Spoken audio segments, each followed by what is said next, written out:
Today, my guest is Robin Johnson, and she has parkmagic.com. She's going to tell us everything you need to know to plan a trip to Disney. Robin, thanks for joining us, and I can't wait for you to share how we can get the most out of our Disney trip. Well, and that's exactly where we meet Park Magic is, you shouldn't have to have an MBA in Disney studies in order to have a vacation. They do a lot of great job at a lot of things, but making it so it's clear on what you need to do and what has to be and what's a bonus. So we wanted to create things. And also my son has food allergies. My daughter has some sensory things. So we wanted to help make some tools, especially for parents that maybe have neurodivergency or food allergies or some other like special need or disability that they are worried about how they would be able to manage Disneyland, help get them the information, and just for the regular person to be able to see, okay, these are the things that I need to reserve, and these are the things that I can play by ear, because doing a little extra planning before can completely change the way that your Disney trip goes. I agree. So let's just start from the beginning. So we want to take a family to Disney, right? It's already expensive. So if you can navigate this stuff, not only will it make your trip more pleasant, it'll also probably help save you money. And so I love that you brought up the food allergies because we have the same thing. And it was hard to find food that we could eat in the parks. Yeah, so we created a tool called Picky Mickey where you can say, show me all of the labeled gluten-free food in the park, or my kid will only eat chicken nuggets, or my kid will only eat French fries. And you can find all of the places. And for, maybe mom, where do they serve wine? Because I'm stressed. And what wine do they serve at each location? And for dads, beers and cocktails. So it allows you to search for individual items. And then also to search individual rides. So you can say, we're going with grandma. She's claustrophobic. What rides do we need to avoid so grandma doesn't have a panic attack on the Finding Nemo subs? Because I've done that with grandma. It's not fun. I would not recommend it to a friend. No, absolutely not. And you're right. It's better if you can plan this stuff ahead of time. It's much easier than trying to find it when you're tired, your kids are hungry, and you're trying to figure out what is going to work for everyone. Tell us what we do. Kind of walk us through. We get to parkmagic.com. What are we looking for when we get there? Do we start out before we plan the trip, or do we, decide what we're going to do? When's the best time to go to your site? If you can start before, we have a couple things that will help you save money. So we have a course that walks you through some of the things that you need to know. And then we have a ticket calculator that will tell me, sometimes people will be trying to decide, do we go 2 days? Do we go 3 days? Do we get a park hopper? And so you can compare different ticket types, and we'll actually show you of the authorized dealers, like well-known authorized dealers on the web, where is the best deal for you? Because Disney tickets are not refundable, but with COVID and, airplane delays, sometimes you need more flexibility. So we have one vendor that allows you to refund those tickets with a 5% restock fee. So if maybe you have somebody that has health issues, you might have to cancel, or you think your plans are less settled, you might want to use that vendor instead. So we help you with that. And then we kind of walk you through some of the things that you do need reservations for. You do need anything where you sit down to have a waiter, you're going to need a reservation for. And that includes any of those character breakfasts that maybe you went to as a kid and we just strolled up because it was like Disneyland in the easy times. Now you have to have a reservation for all of those. And some of them are really awesome. And same with like building lightsabers and getting the princess makeover, the Bippity Boppity Boutique. We kind of walk you through each of those things, and some things that we've seen be an issue for people. So in our Trip Magic, we take you through each step. You can skip the steps that are not necessary, but in, like, for example, if you say you need a wheelchair, we'll let you know that wheelchairs, especially the motorized ones, sell out at Disneyland very often. So you probably want to go through a third party, and we have some some videos explaining why. So this way you don't end up kind of getting stuck or, being put in a situation where you spend all this money and you're not able to really enjoy it. Oh, I didn't even think about needing a wheelchair. So that is something that is great. The thing that, sometimes people will talk to people who love Disney and they're like, why do you have such a different experience? And if you know Disney, what I need to get on this ride early in the morning because the line gets long or it breaks down often. So we have some recommendations and stuff for that. And you can actually kind of help you plan your day. We even have like preloaded itineraries that you can use for your trip that says, like, if you're a thrill seeker, these are the rides you want to go on. And they kind of give you like an overall recommendation of the order. This way, it helps you to identify what needs to be done sooner and what can be done later, and some tips on, how to save some money. So whether it's, going during a different time, or it could be staying at a hotel that's off property, or even something simple like, making sure that you can get free glasses of water instead of refilling your water bottles or buying water bottles. Yeah, that's great. And so there's a couple of other things that happen there. So like the pin trading, do you have any information on there about how to do that and, what you would recommend? We're actually in the process of adding that module onto our course, because pin trading is something that we did with my son. And my kids are kind of like a little bit on the shyer side. And so it was really great as little kids. If you don't know how pin trading works at Disney, if you give your kids, buy some pins for your kids, and then if they go to a cast member or one of those boards, they can trade, and the cast members have to say yes, right? So it was a really great way for my kids to practice asking things from adults, and kind of seeing that can be a fun experience, and kind of building up some of those core memories and that muscle of being able to make requests to adults. Yeah, I think you're right. That is when your kids are more on the shyer side, that is a good way to get them to go up to strangers and ask them, right? Because we're telling them, no, don't talk to strangers, but here it's okay. And we're giving parameters, right? We're saying they need to have a cast member badge, they need to have lanyards on them, or they need to have a pin board behind them. And, the same, and there's some things that you can do you do want to think about safety, even at Disney. We went with a friend recently and we sewed a little air tag into her pocket. I used to write my kids, I would write my cell phone number on their upper part of their sleeve where they would cover under their shirt. So if they got lost, they could get connected again. And I made temporary tattoos when my daughter was with my name and phone number on it in case she got lost, because I lost her at Great America at a water park. So I took her out of the stroller, set her down, turned back around to lock the stroller, and she was gone.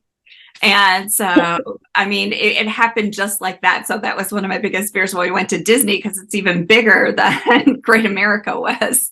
But air tags sewn in the pocket, that's a really good idea as well. They didn't have those back then, but I know things that weren't around when my kids were little. And then we put another air tag in her stroller. This way, if her stroller accidentally, one little tip that can save you a lot of time is put a little ribbon or something on your stroller. So, because Disney will move the strollers around, and if you have one of the really popular strollers, you can get frustrated having trouble finding it. So adding something to make your stroller distinct can help save you a little bit time here and there between attractions. That's another amazing tip. I know we do that for our luggage when it's coming out, but I never thought about doing that for the stroller. So if you're doing park hopper, do you say, like, what's the best thing to do if you want to do more than one park in one day, or is it better to stick with one park one day and do another park another day? What's your suggestion on that? I would say if you're doing 2 days or less, do one park per day, unless your kids are really little, like your oldest is less than 5. Because California Adventure has a lot of attractions now, and it's a lot of things that people like walk right by. Like there's this really cool playground with ropes and a tire swing called Redwood Creek Challenge. That's awesome. But if you're doing, I would only really do recommend park hoppers if you come to the parks all the time and you already know what you want to hit, or you're doing 3 days or more, because you're not going to finish both parks in 2 days, more than likely. And if you're doing 3 or 4 days, it can make more sense. And the way that Disney structures those park hoppers, it's actually cheaper. It's only like $2 or $3 difference in cost sometimes to do a 2-day park hopper versus a 3-day one park per. And in reality, you'd be spending more time in Disneyland. So it'd be better to do Disneyland, California Adventure, Disneyland. Oh, that's a good idea. And then do you have like age groups? Like if you have kids that are from 3 to 6, or you have kids that are from like teenagers, do you have that listed that way? So you know what attractions to go to? So we have like a small ride and then like the thrill rides. And then we have a tool called Ride Find where you can filter out anything that, filter out all the rides that, if your child is 40 inches, then, anything that's above 40 inches, it doesn't really matter because we can't participate in those, or maybe you're not interested in those. And you can filter down. So if you're somebody who doesn't do spinning rides, you can filter out and then save the attractions you want to go on. And then that kind of helps you create kind of a checklist so you don't get at the end of the day and realize you missed an attraction you were really looking forward to. That's awesome. Like I said, I wish that I had that. I looked at the website and I was looking at all the different things, and that it's really amazing. And I'm so happy that you found me and reached out and we could talk about this, because you're right. It can be very stressful if you don't go very often, or if you haven't been in a long time planning this stuff. And it also depends, like if you're by yourself or you go with a group of people, because then some people want to go this way and some people want to go this way. And then you spend a lot of time deciding where you're going to go. So I think planning it out ahead of time is genius. And we actually even have a section in the course about who do you want to bring, because the more people you bring, the slower you'll move. Now, it's great to have grandma and you can split up and great memories. So it's not saying don't bring a big group. But if you're like, how many rides can I get in today? Bringing a group of 20 is going to create your own personal hell because everybody's got to stop at the bathroom at different times. It's almost impossible to get reservations for about more than 6 or 8 people. You'd have to kind of split them into groups. So it makes things a lot easier if you're going with a smaller group. If you're going with a larger group, then sometimes it's good to say, we're going to meet up. We're all going to meet up at 10. So the people who want to get there at Park Open can start riding rides. We're going to go to a couple rides all together, go get lunch together, see a show, and then we're going to split up again for a while. And, maybe the little ones go take a nap. Kind of make that plan where it's okay to separate, because otherwise it can really cause some hurt feelings and people feeling left out. Having open and honest conversations about what grandma is not able to do, or even what somebody within your group that might have anxiety, that might find the park overstimulating and might need a little bit more downtime during the day. Yeah, and that's great advice. And then also the thing that I didn't know is the parades happen at different times. If you want a lighted parade or different parades, so being able to get that information ahead of time and decide if you want to go to those things as well. Because that was something that my daughter always liked. But I'm not a very good plan ahead kind of person. I fly by the pants, and I wish that I had planned for this. Well, and that's kind of, we wanted to make it so you could quickly see these are the parade, you can kind of add things to your plan. And then if the show times change or something, you have access to get to those links right away to see. Because even in our app, we even show you which direction the parade is coming. Because it comes down it goes back and forth between Small World and Main Street.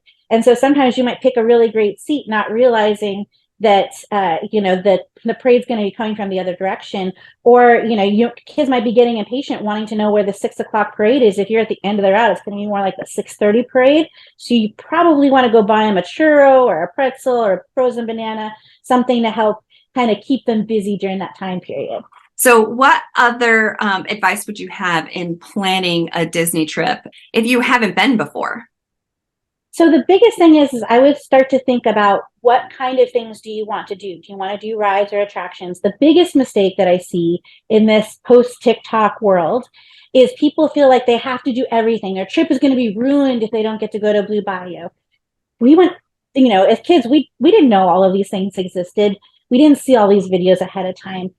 Do the research, in finding out, okay, if your kids are into princesses, look at the character meet and greets. Do you want to do the princess breakfast, which is incredibly expensive, but also one of the best Disney experiences out there, right up there with the lightsabers, well worth the money if you have that kind of discretionary income. But the other thing to, and start limiting down and say, okay, everybody pick 3 things that are your must do. There's going to be a lot of overlap. And then you try to create this a list of maybe 8 things that everybody, that are things that everybody's committed to doing. And then just know everything else is gravy. I've been at Disneyland so many times where kids are playing and they're having the best time on one of the little playgrounds they have there. And I hear from the corner, around the corner, I didn't pay $1,000 for you to play on a slide, And I totally get that. We came so that they can meet Mickey and do all of these things. But my kids, when Toontown reopened, as 16, my son was super excited because he's like, that playground, I remember playing on that playground and it was so much fun. Mom, remember playing on the piano with me? Like, so sometimes the things that we don't think, in fact, when he was 2, I was like dead set we were going to go ride, or no, he was like 4. We were 4, and I was dead set we were going to ride the new Cars attraction. And that was going to be the thing that he loved because he was really into cars. He hated that ride. He had nightmares for months, but he loved Toontown and he loved some of these other attractions. So just make sure to leave room for some magic. Yes, we want to plan. Yes, we want to think about how, so you don't miss something that's important. And any attractions that are a must ride, we want to do them earlier in the day because some rides, especially Mickey and Minnie's Runaway Railway, Rise of Resistance, and Radiator Springs Racers, they can go down during the day, which makes the lines longer. So if there's something that you won't be complete unless you ride, make sure you do those first. And if possible, try to make sure you're in that park for more than one day, just in case it does go down. That's definitely good advice. And I know when my daughter was 2, we did take her to the park. And I remember so many people saying, why are you going to spend that money? She's not going to remember it. She doesn't remember it, but we remember it. And that's when she was so much into princesses. And we rode a few rides, but we did mostly the character meet and greets because she was just such in awe.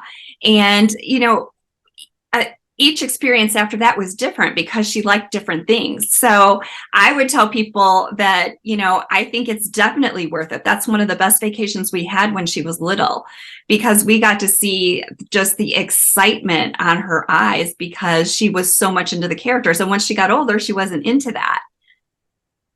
There's a different kind of magic at each age group. There is. And so, even when you bring a 1 or 2-year-old, seeing them, sometimes people hate on the tiki room, but you take a 1-year-old into the tiki room and you will experience the magic of the tiki room, because for them, that is life-changing. And watching their expressions, I love watching little ones in there. Then they get into characters, they might get into the shows, Marvel, seeing Spider-Man fly through the sky. I mean, there's a lot of really cool things that you can't experience anywhere else in the world. And make sure if you're taking your little ones, make sure you just watch, you can get some video of them just running excited in the park, or, like happy and bouncing. I watched that video of my daughter on her first roller coaster probably once a month. It's like one of my favorite things. She had this like Disney run that was like extra skippy when she was really little. And so, for me, those are some of my core memories, are taking them when they're too little to remember. And now that they're old enough to remember, now they're excited to share that with other people. They're like, hey, we haven't gone with Auntie so-and-so. Can we show her Disney the way we like to do Disney? Yeah, and I think that is a really good point. I think one of my favorite core memories is after we watched Tinkerbell come down from the castle, she fell asleep on her dad's shoulder, and it's him holding her with her sucking her fingers in asleep. I think that is my favorite picture ever from being at the park. And then when she got a little bit older, they had the Pirates and Princesses, which they shut down the park just for that. And so she got to ride the Barnstormer. Like, because there weren't very many people there, they didn't even make her get off. They just kept letting her go round and round and round. So she went around 10 times without even having to get off. So that was a totally different trip from that one. So I think that's a good point to bring up, is that each time you go, it's different because your kids are at different ages. So it's not the same every time you go. It's not the same experience. And I've literally been hundreds of times and I still haven't done everything. There's always some new experience or a new attraction, or like you've walked past this thing because it looked boring, and then your kids hit a different stage. And then, my son is really, really interested in history now. So he's probably the only teenager on the planet that gets really excited for Abraham Lincoln, great moments with Abraham Lincoln and Hall of Presidents and those things. But that's my kid, and I love him for that. So there'll be things that are interesting to your kids at different times. We went once and my kids just got obsessed with pressed pennies. And, we went around the park doing pressed pennies, and that's one of their favorite memories. And I don't think they even did any rides that day.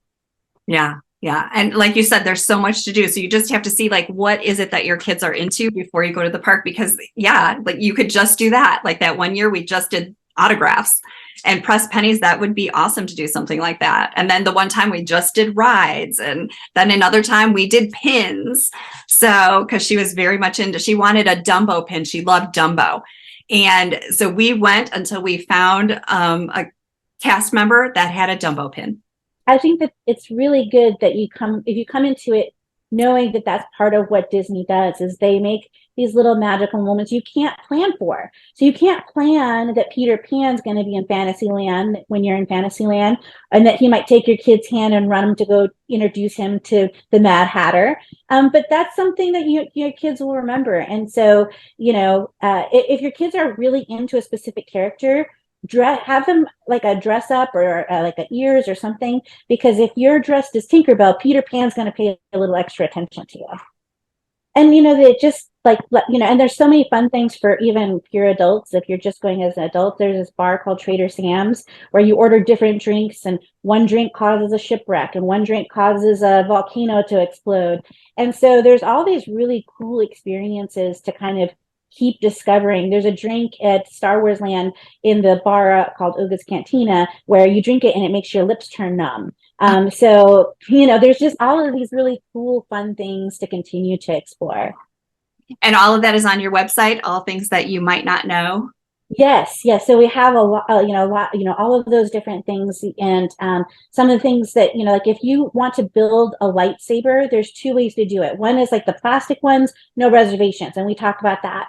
But if you want to do the get a kyber crystal, and this tells you the level of Star Wars that you need, because you need to know what, you pick your kyber crystal, you pick it, and then it is, I cried when my son did it. He was, I think he was probably 12 or 13 at the time. And I totally cried because it was that, he kind of is a serious, kind of kid. And for that moment, he was so into it. He could feel the Force.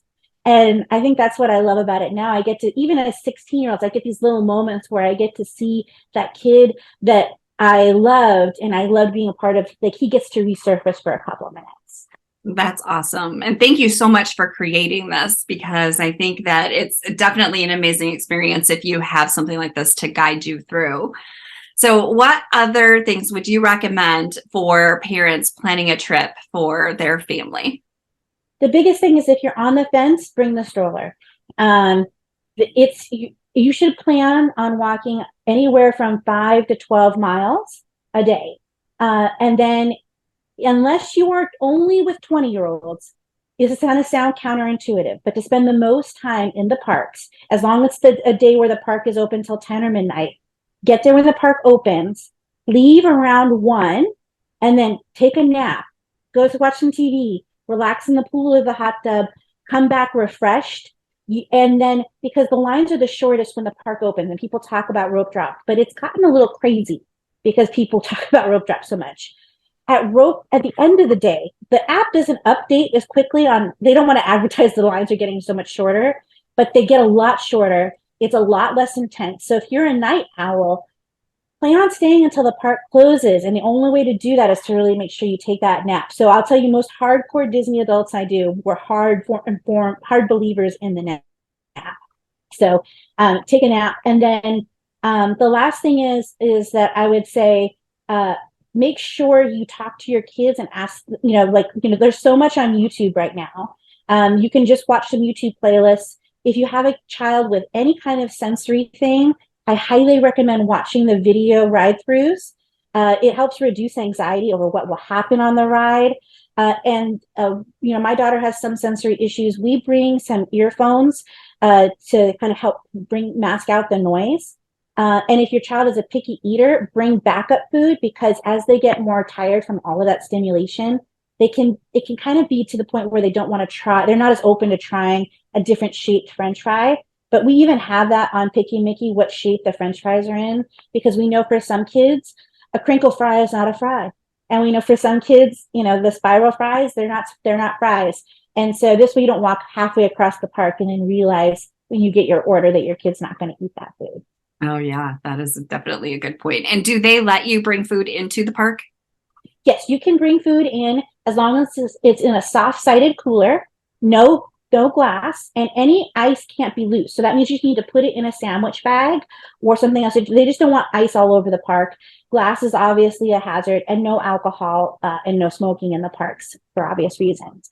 But I usually we'll do breakfast in the hotel. We'll do protein shakes, granola bars, oatmeal, those kinds of things. And then we'll do lunch in the, either lunch in the park, or we'll get Uber Eats while we're back at the hotel.